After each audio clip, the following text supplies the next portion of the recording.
very unfortunate overseas students over the past few years here in Melbourne. Yes. And one thing more, they're saying if you move towards the railway line, accommodation prices is getting cheaper. But if you're getting away from that, if you're getting closer to the city circle, then the prices are going up. So what's your advice for new students or new immigrants? Where should they stay so that they can save their expenses and they can have a convenience, so that it would be approachable to a railway station, bus stops, or grocery shops, all these things. So where should they stay? Okay. You see, the main thing is this: they have to, first of all, consider their own unique situation. Some students have no cars; they have to live near train station so that they can get access to the school easily and to work in everywhere. So they have no choice. Then they have to live in that place, but they have to find good friends who can support each other, concerned about each other's safety. And also, they probably also can, save up, or a few students share to buy a car first, even though they can't afford to buy alone. They should share with a few friends to have a car. But most importantly, they must be living together with good friends who are concerned about each other, so that, for example, someone is coming back from the train station, have to walk 20 minutes from the station to home at 11:30. So someone in the home has to drive up to pick him up. Don't let him, exposed to all this danger. Yeah, and also I want to add to something for new migrants, your listener. It's do not think that if you have nothing valuable on you, you don't bring anything valuable, so you will not invite crime. Because from your country, at least from my country, from my culture, usually crime happens because of financial motivation, right? They rob your wallet, and if you've got nice phone, they rob your phone. For ladies, you carry bags, they snatch your bag. That's always mostly financially motivated. But over here, you must beware, because you must not let your guard down just because you think that, I got nothing valuable on me, so people won't target me. Over here it's different, because there's a lot of alcohol abuse and drug abuse. Sometimes they just commit crime, senseless crimes, not for money, for fun, just for the fun of it. So this is what I want to advise your listener or potential new migrant. Because over here, it's very different from where you came from. You see, people commit crime. Sometimes they just go out and punch some old people just for fun, and bash out some old people just for fun, and then they don't really rob them, and then off they go. Yeah, I mean, in our country, people do it for other reasons. I mean, for financial reasons, because they need the money. But in here, they can go to Centrelink, the government, to get the money, the welfare payment. But they just do the crime for the fun of it, because they're on drugs, because they're frustrated, or probably, they have a bad mood that day, and then they want to go out on the street and bash someone, and they always single out people who look different from them, right? Yeah. So this is what I want to tell you. Don't let your guard down. Yeah. Don't just think that, I got nothing valuable, so they won't target me, so it's okay. Yeah. That is a big mistake, I can tell you that. Yeah, we have students being robbed, right? In Box Hill, because he was absent for 2 weeks. And then when I saw him, his turban was down, he was wearing a cap because he has stitches on the forehead. Why? Because 4 guys robbed him of his phone and wallet. And when he go to the police station that day, 5 other students also at the police station, right? Because the same gang was operating in that area. So one last thing I'd like to add is when we walk on the streets, we see people who are suspicious coming our direction. Don't hesitate to cross the road just to stay away from them. Don't worry about making them feel bad, because, we want to be at a safe distance. We never know what kind of people they are. Yes. So we got one more question now, and Mr. Surinder is again want to ask something. So, yes. Mr. Surinder, if your question is ready? I would like to say it's not actually a question. I would like to tell people that when these sort of incidents were happening, when people were getting robbed during the nights, and it still keeps on going, but these issues were getting highlighted at one stage, and there were a lot of incidents. Police were suggesting people to not to show off what they've got, like if they've got some valuable thing like expensive phone or everything. There is a lot of chances that you will get robbed if you are showing what you've got.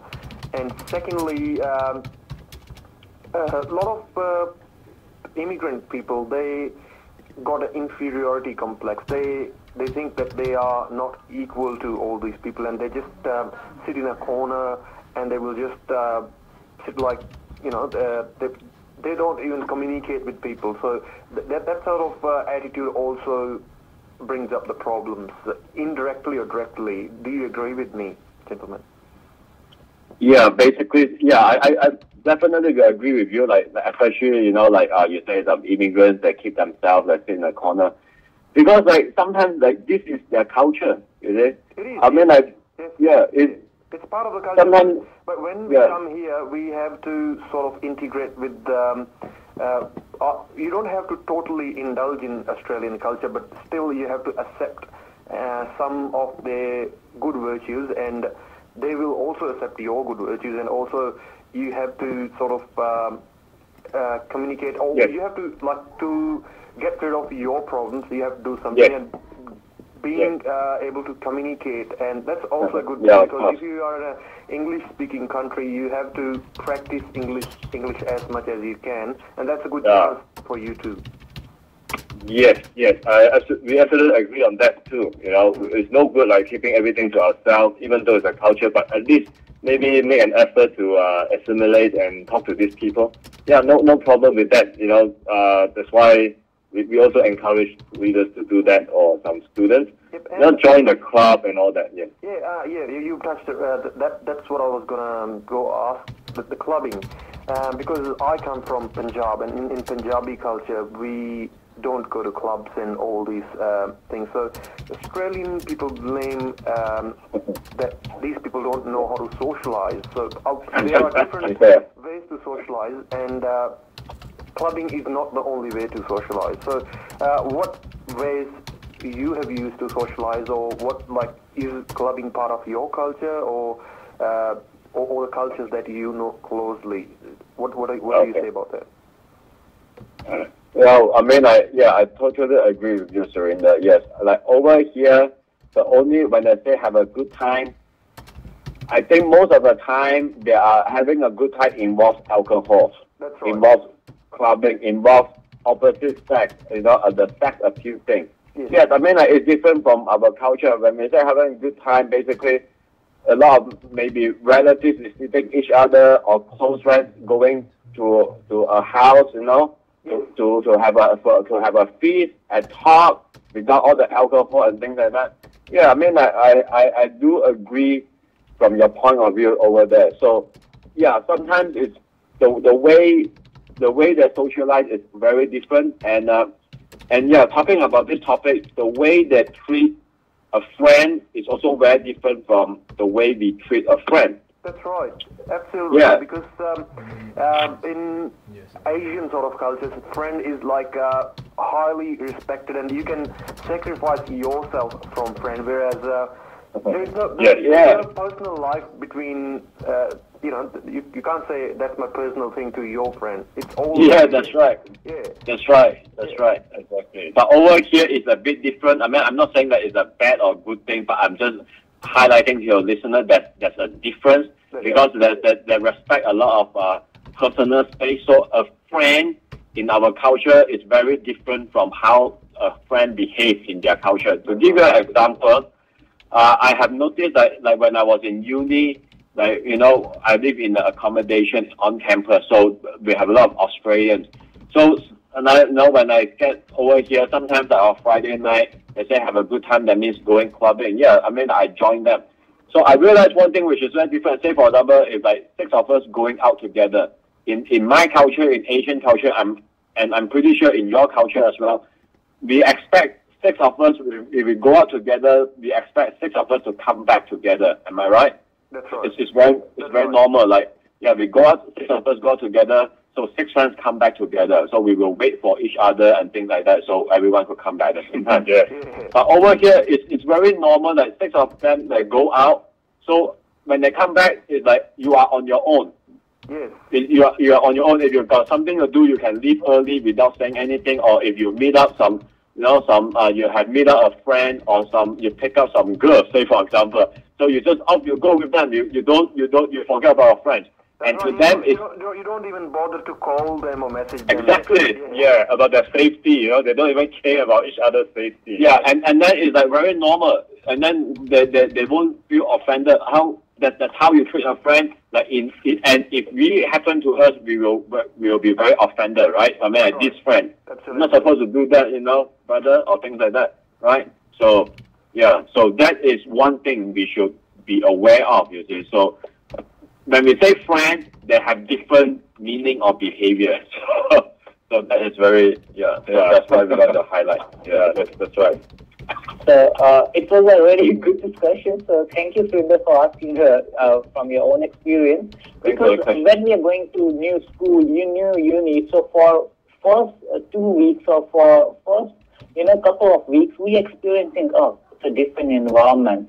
It's something unusual. So slowly over a period of time, we get used to do, and we are feeling comfortable with that thing.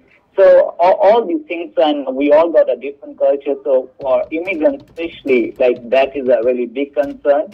So Mr. Michael and Ken Soong, my next question, our next topic is, like in your book, like many universities over here, and every year thousands of students are coming here for tertiary education and many other, great courses like Certificate 3 in Automotive or Multimedia and many other.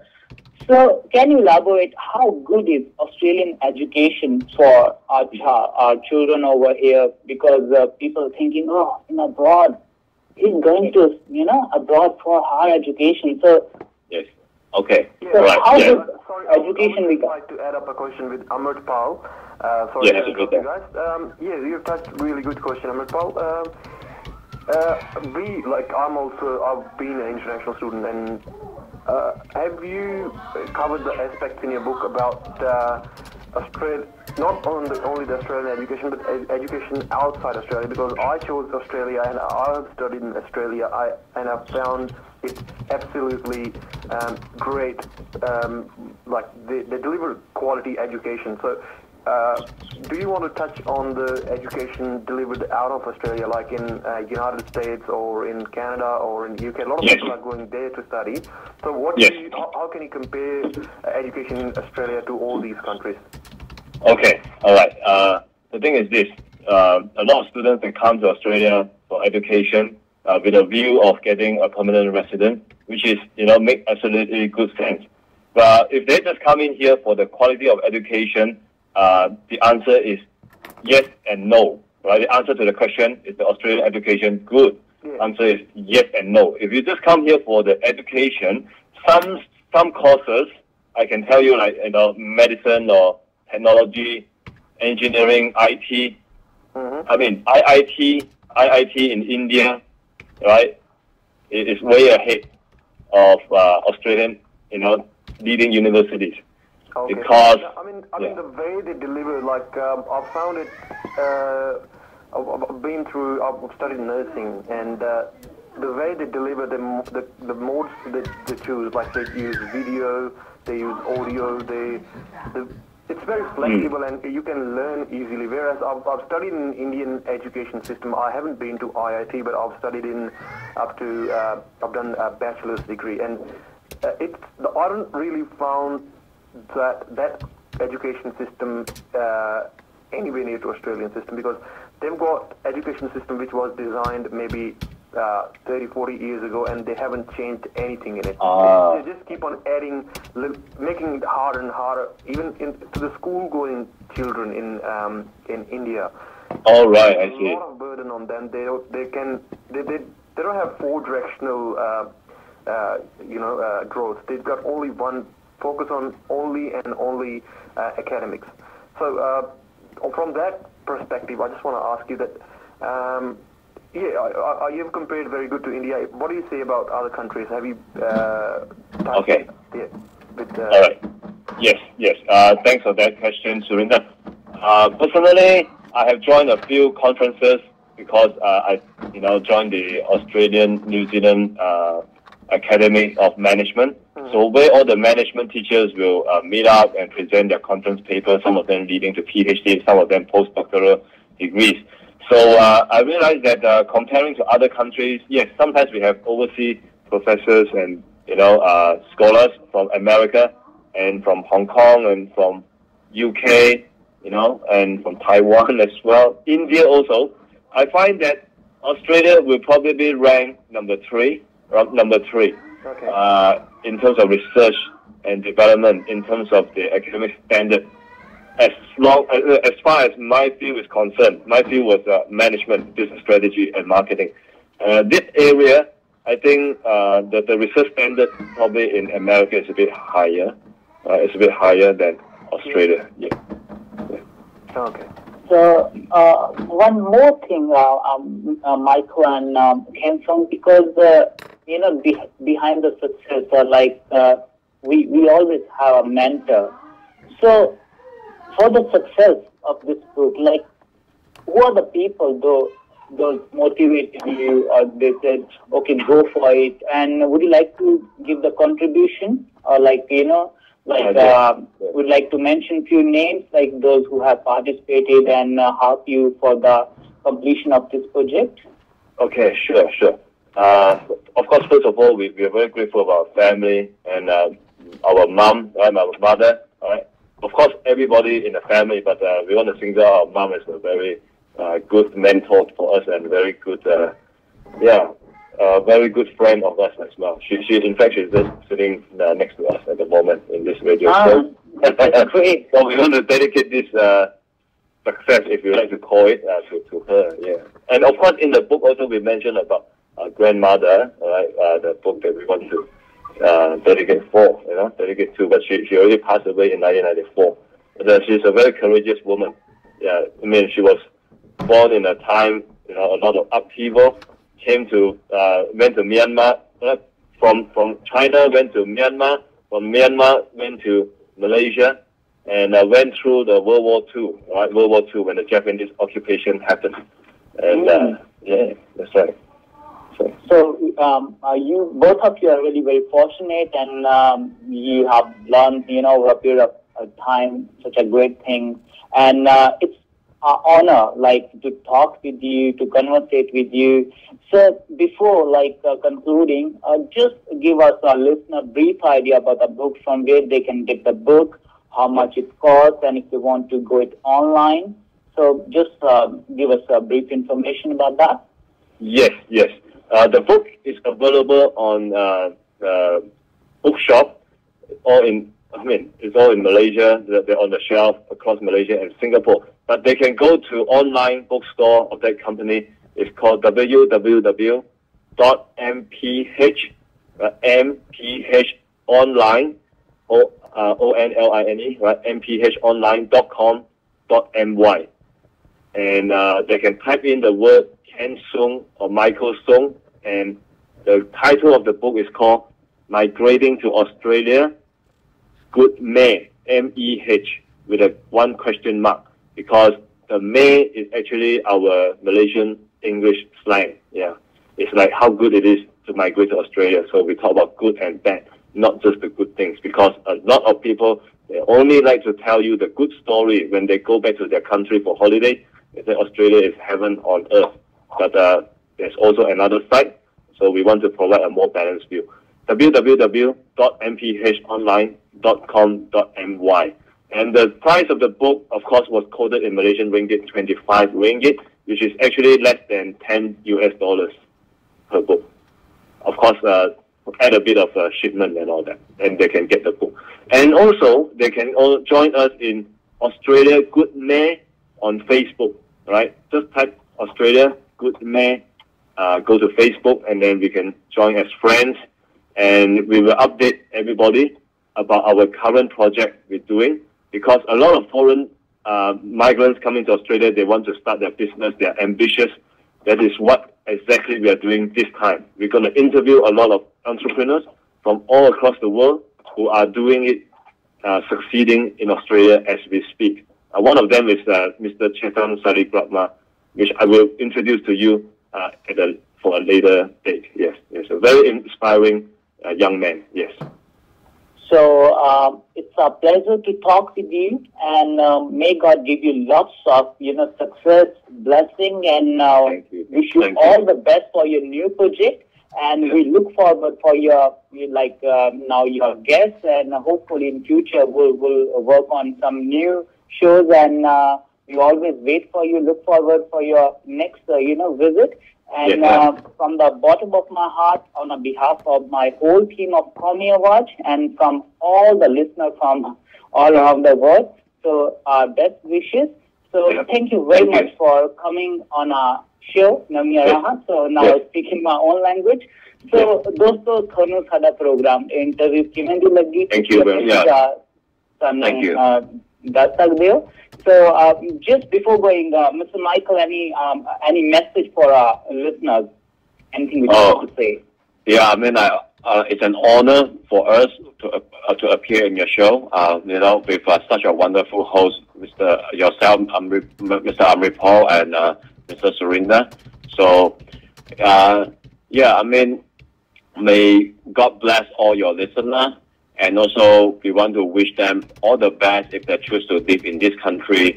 We are just highlighting, we are not saying it's good or bad, we are just highlighting the difference. So when they come in, they will have, ready psychologically to face the challenges. Or even sometimes you will have a lot of pleasant surprise, which is a good thing, you see? Yes, that's right. And I want to add one last thing. I'm Ken here. I think coming to Australia, there's one piece of advice very, very useful. That piece of advice actually comes from Amrit's father, Amrit is kind enough to share that with us in the class last time about 2 years ago. I still remember. I always tell my students and everybody, be like the cold steel, because a cold steel, nobody can bend you. Nobody can do anything because cold steel are hard. If you lose a temper, you become like a hot, heated red steel, and people can bend you any way you like, any way they like, even though it's a steel, but it's a hot steel. Losing a temper is no good. So I think your father gives a very good advice. Yes. Yeah. This is Michael here. Yes, Ken shared that advice with me, and I have to say that is one of the best advice I have ever heard. Yes. I think your father is a very, very wise man. Yeah, he's a very wise man, and And I'd like to tell your father that we are proud of you, man, Amrit, and I'm sure he's very proud of you. And also want to thank Surinder and all our listeners for this wonderful opportunity. Thank you so much. Thank you very much, gentlemen. And if you like to, comment on our Facebook page, you can go to Qaumi Awaaz. You can search that thing, and you can share your opinion. And you can also email, it's for all listeners. You can send your opinion, your views on our email address. It's info@qaumiawaaz.com.au. I'll spell for you. It's info@QAUMIAWAZ.com.au. So next week our next guest is coming, Kim Shaw. She's a career professional. She's a life coach, and she got experience more than 10 years. So next week we'll bring a new show. So thank you for listening, and wish you all the best, and have a productive day to you. Thank you very much. Thank you, sir. Thank you, sir. Thank you, sir. Bye-bye. Bye-bye. Bye-bye. Bye-bye. A participant has left.